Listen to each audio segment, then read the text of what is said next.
Hi viewers, this is Rahul Chaudhary and you are watching me on my YouTube channel Mind Growth Coaching Center। बच्चों आज इस video के माध्यम से हम बात करेंगे कि जो WH फैमिली है तो WH फैमिली में अगर हमने इभर जोड़ दिया यानी कि WH फैमिली प्लस इभर, ये सबसे इंपॉर्टेंट वर्ड है, तो इनका इस्तेमाल हम कैसे करेंगे, कहां करेंगे, किस किस जगह करेंगे। ठीक है, तो ये बहुत बड़ी इंपॉर्टेंट वीडियो होने वाली है आप सभी बच्चों के लिए। तो इस वीडियो को पूरे अंत तक देखने का प्रयास करें, जितने भी हमारे कंफ्यूजन है सारी चीजें दूर हो जाएंगी। तो चलिए बिना देरी के हुए वीडियो को स्टार्ट करते हैं। तो बच्चों जैसे कि आप स्क्रीन पे देख पा रहे हो, यहाँ पे कुछ शब्दों का ग्रुप है और ये शब्द जो हमारे हैं वो WH फैमिली से बिलोंग करते हैं, लेकिन अंतर क्या है कि इसके लास्ट में हमने एवर या शो एवर जोड़ दिया है। तो बच्चों आज की पूरी वीडियो में हमें यही बात करेंगे कि किसी भी WH फैमिली में अगर हम इभर या शो इभर जोड़ दें तो उसका मतलब क्या बन जाता है और उसका इस्तेमाल हम कहाँ करेंगे। तो इस पूरे वीडियो में हम सभी वर्ड को बारी बारी से उसका मतलब और उसका इस्तेमाल कहाँ करेंगे इसको सीखेंगे। तो चलिए पहले वर्ड को लेते हैं। पहला वर्ड क्या है? वाट एवर या व्हाटसोएवर। तो बच्चों इसकी जो हिंदी होता है कि जो कुछ भी, जैसे जो कुछ भी तुम्हारे पास है मेरा है, यानी कि whatever you have is mine. बच्चों मेरी बात ही समझ लेंगे कि वाट एवर और व्हाटसोएवर का मतलब एक ही होता है, यानी आप जहाँ चाहो वहाँ पे वाट एवर का इस्तेमाल कर सकते हैं और जहाँ चाहे वहाँ पे व्हाटसोएवर का इस्तेमाल कर सकते हैं। इसमें कोई गलत नहीं होता है, लेकिन जहाँ तक कहा जाता है कि अगर हमें जोड़ दे के बोलना है तो हम व्हाटसोएवर का इस्तेमाल करते हैं। तो बच्चों चलिए वाट एवर का दूसरा एग्जाम्पल को देख लेते हैं। तो एग्जाम्पल हमारा क्या है कि जो कुछ उसने कहा सच नहीं है, तो इसे हम इंग्लिश में क्या बोलेंगे? Whatever he said is not true. जो कुछ भी तुम्हारे पास है मुझे दे दो, give me whatever you have. तो बच्चों जो हमारी दूसरी वर्ड है वो है वेन एवर या whensoever. Whensoever का इस्तेमाल करते हैं हम फॉर्मल रूप में, और इन दोनों की जो हिंदी होती है वो होती है जब कभी भी, जब कभी भी। ठीक है, चलिए एग्जाम्पल देखते हैं कि जब कभी मैं तुम्हें देखता हूँ मुझे अपने भाई की याद आती है, वो बिल्कुल तुम्हारे जैसा था। Whenever I see you I remember my brother he was just like you. जब कभी अगले साल तुम यहाँ आओ मुझे कॉल जरूर करना। When ever you come here next year do call me. When ever you come here next year do call मी। यहाँ डू का इस्तेमाल क्यों करते हैं? इम्परेटिव सेंटेंस में, यानी किसी चीज़ को जोर देने के लिए कि आप जरूर कॉल करना, है कि नहीं है। चलिए इंग्लिश में बात जरूर किया करो जब भी आपको मौका मिले। तो इसे क्या बोलेंगे इंग्लिश में? Do speak in English when ever you get an opportunity. तो बच्चों जो हमारी अगली वर्ड है वो है वेयर इभर या वेयर सो इभर। इनका मतलब क्या होता है? जहाँ कहीं भी। जैसे जहाँ कहीं भी तुम जाना चाहते हो तुम जा सकते हो। Wherever you want to go you can. जहाँ कहीं भी मैं रहा मेरे मकान मालिक बहुत ही सहयोग करने वाले थे। तो इसे क्या बोलेंगे? Wherever I lived my landlords were very cooperative. तो बच्चों यहाँ पे हम वेयर को वर्ब भी पढ़ते हैं। जहाँ कहीं भी तुम जाओगे मुझे वहाँ पाओगे। Wherever you go you will find me there. Wherever you go you will find me there. बच्चों जो हमारा अगली एग्जाम्पल है कह रहा है कि जहाँ कहीं भी वो जाएगा वो मुझे वहाँ पाएगा। Wherever he goes he will find me there. ठीक है ना। अगला जो हमारी वर्ड है वो है हुम इभर या हुम शो इभर, और हो इभर और हो शो मेवर। तो दोनों का मतलब एक ही होता है। दोनों का जो मतलब होता है जिसको भी, ठीक है ना। दोनों का मतलब क्या होता है? जिसको भी। ये आप बिल्कुल दिमाग में रख लेंगे, ठीक है ना। लेकिन जो हु एवर है वो उसका इस्तेमाल करेंगे हम लिविंग थिंग्स के लिए, यानी कि जो जीवित प्राणी हैं हम उनके लिए इस्तेमाल करेंगे। तो चलिए एग्जाम्पल को देखते हैं, और एग्जाम्पल को देख के हमें सारी चीज़ें कंफर्म हो जाएंगी। तो जो हमारा एग्जाम्पल है वो इस प्रकार है, जिसको भी आप मेरे साथ भेजना चाहते हैं आप भेज सकते हैं, मुझे कोई परेशानी नहीं है। यानी से इंग्लिश में हम क्या बोलेंगे? Whom ever you want to send with me you can, I have no issue at all। या whoever you want to send with me you can, I have no issue at all। या हम ऐसे भी बोल सकते हैं बच्चों यहाँ हम हुम सोएवर या हु सोएवर का इस्तेमाल करके भी सेंटेंस को बोल सकते हैं। जैसे whomsoever you want to send with me you can, I have no issue, या whosoever you want to send with me you can, I have no issue at all. तो बच्चों जो हमारी अगली एग्जाम्पल है, इस match के लिए आप जिसको भी सेलेक्ट करें मैं उसके साथ खेलने को तैयार हूँ। ठीक है, तो यहाँ पे क्या लिखा होगा कि जिसको भी, तो इस जिसको भी के लिए हम इन चारों वर्डों का इस्तेमाल कर सकते हैं। ठीक है, तो चलिए एग्जाम्पल को हम देखते हैं और एग्जाम्पल को देखने के बाद आपको सारी चीज़ें कंफर्म हो जाएंगी। तो बच्चों इसको इंग्लिश में क्या बोलेंगे कि I am ready to play with whom ever you select for this match, या ऐसे भी बोल सकते हैं I am ready to play with whoever you select for this match, है कि नहीं है। तो आपको बस मामूली सी इसके जो अर्थ है उसको दिमाग में रखना है कि whomever का मतलब क्या होता है, जिसको भी, यानी जो हमने चारों वर्ड के बारे में समझा, और चारों वर्ड का हिंदी क्या होता है, जिसको भी, है कि नहीं है। और whomever या whosoever का इस्तेमाल हम जो कोई भी के लिए भी कर सकते हैं। तो चलिए देखते हैं कि जो कोई भी इस बॉल को पहले ढूंढेगा वो पहले बैटिंग करेगा, है कि नहीं है। यानी कि जो कोई भी के अर्थ में whoever find this ball first will bat first। तुम्हारा भाई या जो कोई भी वहाँ था उस दिन उस घर में दोषी है। योर ब्रदर और whoever was there in that house that day is culprit, है कि नहीं है। इसको हम बिल्कुल ईजिली से ट्रांसलेट या इसको ईजिली से हम बोल सकते हैं, लेकिन बस आपको इसकी जो मीनिंग है, जो मतलब है, उसको आपको लर्न करना पड़ेगा। तो जो अगला हमारा वर्ड है वह है विच एवर या विच सो एवर। ठीक है, तो हम इसके बारे में समझेंगे और इसका भी इस्तेमाल बहुत ज़्यादा होता है, और जो दोनों का हिंदी होता है जो कोई भी, जो कोई भी। ठीक है, लेकिन जो हु एवर का हमने इस्तेमाल किया उसका भी मतलब वही होता है, जो कोई भी, लेकिन किसके लिए था, वो लिविंग के लिए था। लेकिन विच एवर या विच सो एवर का हम इस्तेमाल करेंगे नॉन लिविंग के लिए। जैसे जो कोई भी किताब आपको सबसे ज़्यादा पसंद है आपको वो खरीद लेनी चाहिए।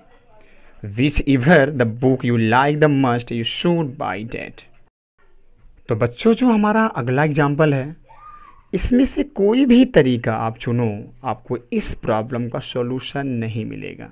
तो यहाँ पे वस्तु की बात हो रही है, नॉन लिविंग की बात हो रही है, तो यहाँ पे हम विच एवर का इस्तेमाल करेंगे। जैसे whichever method out of this you adapt you will not get the solution of this problem, है कि नहीं है। तो यहाँ आपको चीज़ समझनी है कि लिविंग की बात हो रही है कि नॉन लिविंग की बात हो रही है। तो यहाँ पे नॉन लिविंग की बात हो रही थी, इसलिए हमने विच एवर का इस्तेमाल किया, और यहाँ पे आप चाहो तो विच सो एवर का भी इस्तेमाल कर सकते हो बिल्कुल ईजिली, जिसमें कोई अंतर नहीं होता है। तो चलिए अगले एग्जाम्पल को देखते हैं। जो भी आपको लगता है सबसे ज़्यादा अच्छा प्लेयर है आप उसे अपने टीम में ले सकते हैं। तो बच्चों इससे हम क्या बोलेंगे, तो यहाँ पे किसकी बात हो रही है, लिविंग की बात हो रही है। तो बोलेंगे whichever you think is the best player you can take him in your team, या whoever you think is the best player you can take him in your team। तो ऐसे हम आसानी से इसको ट्रांसलेट या बोल सकते हैं, है कि नहीं है। तो बच्चों जो हमारी अगला वर्ड है वो है हाउ एवर या हाउ शो एवर, और इन दोनों का जो मतलब होता है वो तीन होता है। पहला जो मतलब होता है कि जैसे भी, ठीक है। दूसरा जो मतलब होता है कि लेकिन फिर भी, और जो तीसरा मतलब होता है वो होता है जितना भी। तो इन तीनों वर्ड की जो इंग्लिश होगी वो क्या होगी, हाउ एवर या हाउ सो एवर। ये बिल्कुल आप इसको लर्न कर लेंगे, क्योंकि लर्न करने के बाद ही आप इसका इस्तेमाल कर पाएंगे। तो चलिए अब सीधे एग्जाम्पल को देखते हैं कि किस तरह से इसको हम सेंटेंस में या वाक्यों में प्रयोग करेंगे। तो जो हमारी पहला जो हम बात करेंगे एग्जाम्पल जैसे भी का, जैसे आपको इस प्रॉब्लम को हल करना चाहिए, जैसे भी आप कर सकते हो। तो इससे क्या बोलेंगे इंग्लिश में, या इंग्लिश में ट्रांसलेट कैसे करेंगे कि you should solve this problem how ever you can, how ever you can. जैसे भी आप उसके साथ व्यवहार करो वो बुरा नहीं मानेगा, यानी कि how ever you behave with him he will not feel bad, he will not feel bad. तो इसको आप इस प्रकार से इसको आप ट्रांसलेट कर सकते हैं। अभी हमने किसके बारे में समझा एग्जाम्पल, जैसे भी का, यानी कि जब भी जैसे भी हो तो वहाँ पे हम हाउ एवर का इस्तेमाल करके इसको कर सकते हैं। अब हम लेकिन फिर भी का एग्जाम्पल को समझेंगे। तो एग्जाम्पल क्या है कि मैंने इस टॉपिक पर आपके लिए पहले भी वीडियो बनाई है, लेकिन फिर भी मुझे लगता है मुझे इसे थोड़ा विस्तार से आपको समझाना चाहिए। तो इसे क्या बोलेंगे इंग्लिश में, कैसे ट्रांसलेट करेंगे? I have already developed a video on this topic, however I feel I should explain it a little more in detail. तो इस तरह से आप इसको ट्रांसलेट या बोल सकते हो। और ये जो एग्जाम्पल था वो क्या था, लेकिन फिर भी के लिए। ठीक है, अगला देखते हैं। मैं जानता हूँ कि आपने इस प्रोजेक्ट को महीने दिए हैं, लेकिन फिर भी मुझे लगता है कि यह फ़ायदा का सौदा नहीं है। I know you have given months to this project, however I think it's not worth while. It's not worth while, है कि नहीं है? तो बच्चों ये एग्जाम्पल किसका था? लेकिन फिर भी का। ठीक है ना। अगले एग्जाम्पल की तरफ हम चढ़ते हैं। तो अगला जो एग्जाम्पल हमारा होने वाला है वो इस प्रकार होंगे, जितना भी। ठीक है, तो हम इसका प्रयोग जितना भी के लिए भी कर सकते हैं। जैसे आप जितना भी वहाँ खेलना चाहते हो चाहो और खेलो, however you want to play there go and play. English सीखना जितना भी डिफ़िकल्ट हो मैं इसे हासिल कर लूँगा। However difficult it is to learn English I will win over it. However difficult it is to learn English, I will win over it। तो बच्चों यहाँ win over it का मतलब होता है किसी को हासिल करना। ठीक है,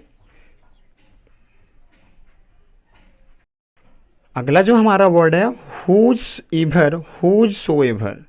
ठीक है, whose मतलब होता है कि जिसका या किसका। ठीक है, तो इन दोनों का जो कॉम्बिनेशन होगा वो क्या होगा? जिस किसी का भी। और ये हम इस्तेमाल करेंगे लिविंग के लिए। ठीक है, जिस किसी का भी, या बिल्कुल दिमाग में रख लेंगे, इसको बिल्कुल लर्न कर लेंगे। और इसका हम इस्तेमाल करेंगे लिविंग के लिए। तो बच्चों यहाँ पे हुज एवर का प्रयोग बहुत कम होता है, ज़्यादा प्रयोग किसका होता है? Who averse. जैसे जिस किसी का भी होमवर्क पूरा नहीं है कृपया अपने हाथ उठाइए। तो whosever homework is not complete please raise your hand, या whosesoever homework is not complete please raise your hand, या whoever's homework is not complete please raise your hand. जिस किसी का भी pen आपने लिया है उसे अभी वापस या रिटर्न कर दो। तो whosever pen you have taken return him right now, या whosever pen you have taken return him right now, या whoever's pen you have taken return him right now, है कि नहीं है? तो whoever's जो whoever's है इसका इस्तेमाल सबसे ज़्यादा होता है, और whoever और whosoever का इस्तेमाल बहुत रेयरली होता है, यानी कि बहुत कम किया जाता है। ठीक है, अब हम बात करेंगे कि ऑफ विच एवर या ऑफ विच सो एवर। ठीक है, और जो दोनों की हिंदी होती है जिस किसी का भी, और इसका इस्तेमाल करते हैं हम नॉन लिविंग के लिए, नॉन लिविंग के लिए। जैसे जिस किसी भी बिल्डिंग की दीवारों को रिपेयरिंग की ज़रूरत है लिस्ट बनाइए और मुझे दीजिए। लिस्ट बनाइए और मुझे दीजिए। तो यहाँ आप मेरी बात को समझेंगे कि ऑफ विच एवर और ऑफ विच सो एवर का इस्तेमाल हम हमेशा नॉन लिविंग के लिए करेंगे। जैसे the walls of whichever buildings need repairing please make a list and hand over to me, hand over to me. ठीक है, ये बिल्कुल दिमाग में रख लेंगे कि इसका इस्तेमाल हम नॉन लिविंग के लिए करेंगे। और जिसकी हिंदी क्या होती है कि जिस किसी का भी, जिस किसी भी मोबाइल की टच स्क्रीन ख़राब है कृपया उन्हें रिपेयरिंग करवाइए। तो the touch screens of whichever mobiles are faulty please get them repaired. ठीक है, यहाँ पे हमने गेट का इस्तेमाल किया क्योंकि ये क्या होता है, ये करता जो क्या कर रहा है वो अपने काम नहीं, वो किसी दूसरे से करवा रहा है। तो इसलिए यहाँ पे मैक या गेट का प्रयोग करते हैं। ठीक है, इसके लिए मैं आपको एक सेपरेट वीडियो बनाऊंगा। और इसी जो वर्ब है हमारा मैक और कॉज, उसे क्या बोलते हैं हम लोग? Causative verb. तो बच्चों आपको ये वीडियो कैसे लगी हमें कमेंट बॉक्स में ज़रूर बताएं, और मैं आपसे अनुरोध करता हूँ कि अगर आपने हमारे चैनल को सब्सक्राइब नहीं किया तो प्लीज़ हमारे चैनल को सब्सक्राइब कर लें, और जो बेल वाली घंटी उसे बजाना बिल्कुल ना भूलें ताकि कोई भी वीडियो आप मिस ना कर पाएँ।